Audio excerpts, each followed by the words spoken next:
কি হয়েছে এইটা একটু বলো তো, নাম বলো, তোমার নাম কি? আসমা। হ্যাঁ, কি হয়েছে কি সাইফুলের লাগে?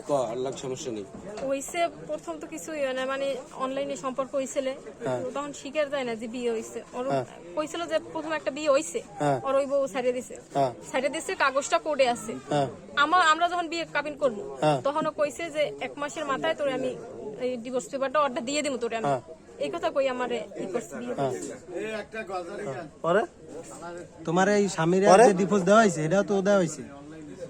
এটা ভাই মিথ্যা কথা কি করবো, আমার নিজের ইচ্ছে আছে। আমি যদি যাই হোক, ওর সাথে তো সম্পর্ক হওয়ার পরেই তো আর ডিভোর্স দিছো, এই তো?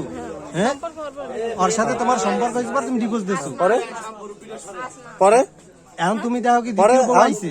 এই যে আজকে দেখলাম আমি। হ্যাঁ, ওর দ্বিতীয় বউ আছে, ওর বড় পোলা আছে। হ্যাঁ, এগুলো জানতা না। এগুলো তো তুমি জানতো না। 3 লাখ টাকা কাবিন দেওয়া আছে। ও মাশাআল্লাহ মাশাআল্লাহ, ঠিক আছে। এখন তুমি কি চাও? এখন আমি চাই ওর ওই বউ ছাড়ার কথা কইছে, যদি ছাড়িয়ে আমারে রাখতে পারে তাহলে আমি থাকবো, নাহলে আমার এখন ছাড়িয়ে দিয়ে যাবো। আচ্ছা, ওকে।